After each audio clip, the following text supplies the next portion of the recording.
Welcome to The Source, where we combine the headlines with in-depth conversations with the newsmakers themselves. I'm Pinky Webb. Today on the program, disaster officials work to verify deaths due to the magnitude 6.8 earthquake that struck Sarangani, Davao Occidental last Friday. Office of Civil Defense spokesperson Edgar Posadas joins us in the show. And later, Filipinos are still buzzing after the Miss Universe coronation. Michelle Marquez D finishes in the top 10, but still earns praises from fellow beauty queens and pageant fans for her stellar performance. Pageant expert Adam Minato tells us more later in the program.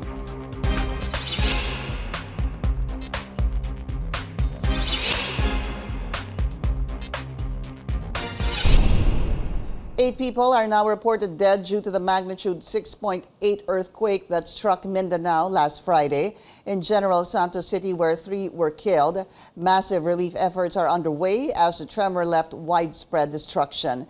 A pregnant woman and her husband are among 3 people who died in General Santos City. Jinky, who was 2 months pregnant, and her husband Danny were crushed by a concrete wall. They were holding each other's hands when their bodies were recovered. EJ Gomez has more in this report from General Santos City. Naging masaya daw siya nung nalaman niyang buntis yung anak niya. Namatayan din po kasi sila ng anak dati. So, ayun, gusto niya magkaapo na sa kanila. First time ko kasi nawala ng kapatid ko. Kaya hindi ko maiwasan na masaktan kasi close po kami ng kuya ko. Kahit daw mahirap, tatanggapin na lang po. Kasi nangyari na. Di na natin maibabalik sa dati. The local disaster office says over 500 people were rushed to the hospital. All classes are now suspended until November 21. Local authorities are still assessing the damage from the earthquake. But as we toured the city, many structures showed cracks, others much more than that. As people try to recover from the disaster, some businesses, including malls, could only operate partially. Only a few restaurants are open for business. About 6,000 people are now without work and must rely on cash assistance and family food packs from the government. Marie, who worked in a warehouse of a shopping mall, lined up for government help. Malaki na po yung tulong kasi makabili kami ng pagkain. Then, aside of 2K, is meron din silang relief goods na ibibigay sa amin. We stand ready to also extend financial assistance to the victims or to those affected by the earthquake. Ang ginagawa ng mga LGU is to make sure lang na yung mga hindi nakakapaghanap buhay, mabigyan ng pagkain at ng tulong pinansyal. Deputy Majority Leader for Communications Erwin Tulfo also flew to General Santos City to see the earthquake's aftermath. Yun ang reason why I'm here, para i-collate lahat mga kailangan nila dito and then maisama sa budget hearing namin sa BICAM, which is November 28 na, which is next week. Kailangan maihabol para maibigay ito, mapondohan. Hindi lang yung infrastructure pati yung livelihood sasama. So titignan yung sa DOLE, siguro kasama yan, DSWD. Nandyan yung yung DSUD, yung human settlements, kung yung mga nasira na bahay. And that's EJ Gomez reporting. And now let's go straight to the source of the story. We have Office of Civil Defense spokesperson, Director Edgar Posadas. Director Posadas, welcome to the source, sir. Thank you so much for your time. Good morning, Ma'am Pinky, and thank you for having us. Director, the latest report puts the number of casualties to 8. Is this still the latest figure? The NDRR. Unfortunately, Ma'am Pinky, it has raised. Another one was reported just this morning. So there's an additional one, but again, these are still for validation by our authorities. And once confirmed, we will share with you all the available details on these casualties. I see. So still up for verification, but it seems like that number right now, the number of fatalities now has gone up to 9. Yes, as of this morning, ma'am.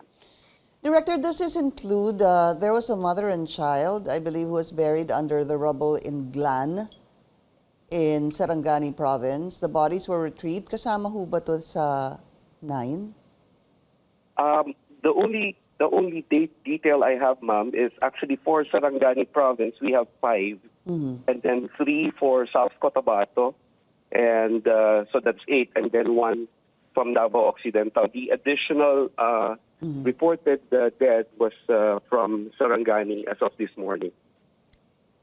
All right. So the number of fatalities actually in Sarangani rose from 4 to 5. Yes. But still up for verification, Yes, as ma'am. you were saying. Yes. Are there any more missing individuals, Director?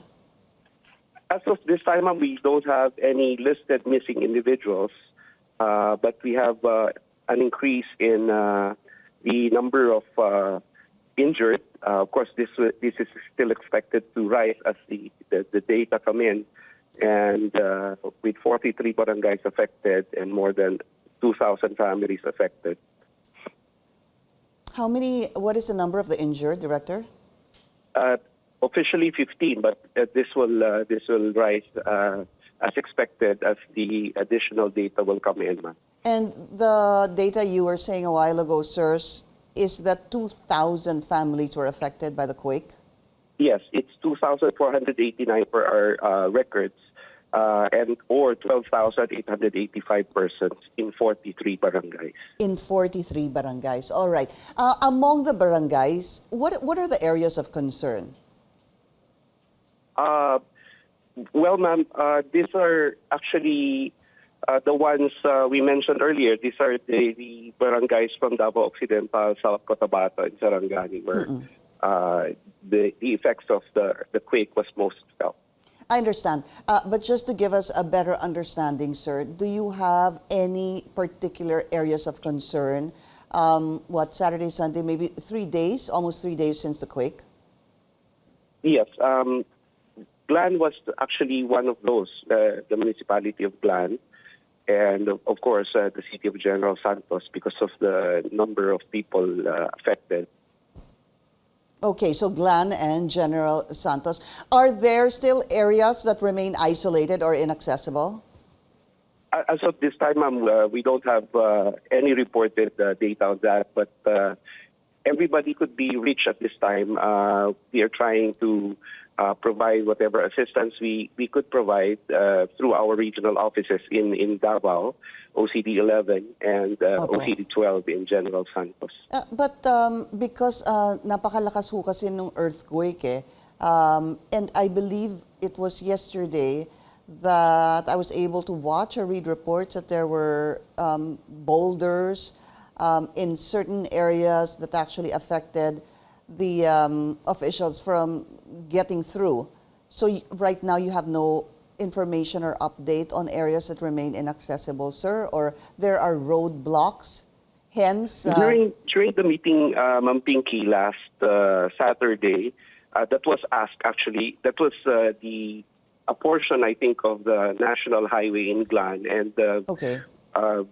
The vice president was assured by the DPWH that was cleared already. I see.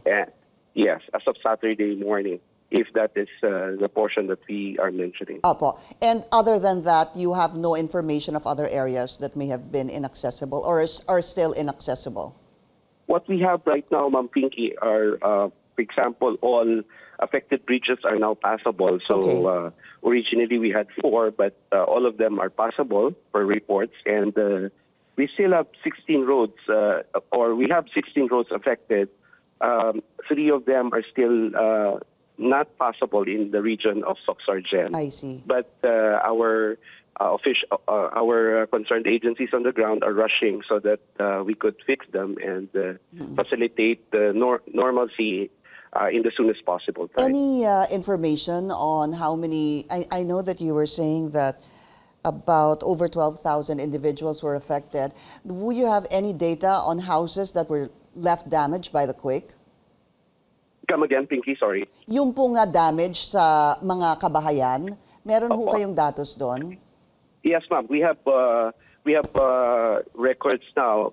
Medyo tumaas ito, Ma'am Pinky, from this is now at 826 damaged houses in Davao Occidental, Davao Oriental, South Cotabato, and Sarangani. And our damage to infrastructure increased also to 118. These are in the province, in the areas of Davao City, Davao Occidental, Davao del Sur, Davao del Norte, Davao de Oro, South Cotabato, and Sarangani. We also have... Director, pasensya yeah. na po, you said 118?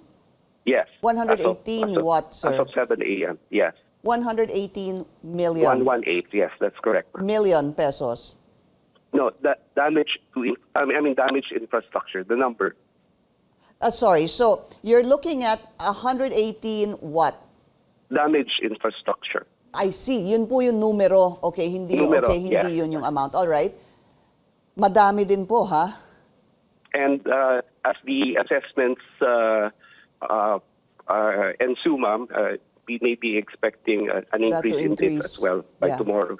Yeah. Well, all right. So we'll continue to get more updates from the NDRRMC. I believe that also GLAN is expected to, because as you mentioned, no, Director, it is one of the worst hit areas by the quake. So I guess a lot of information and attention will be poured into that particular area, sir.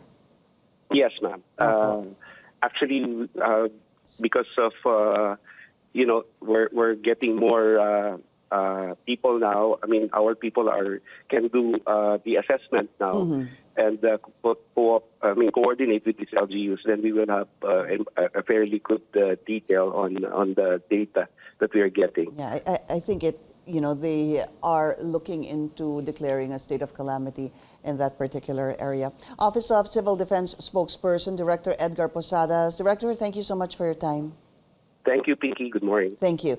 And up ahead, Philippine belle Michelle D made an early exit at the Miss Universe 2023 pageant after she failed to clinch a spot in the top 5. We speak to pageant expert Adam Manato about D's run for the crown, MDD for the crown, when we return.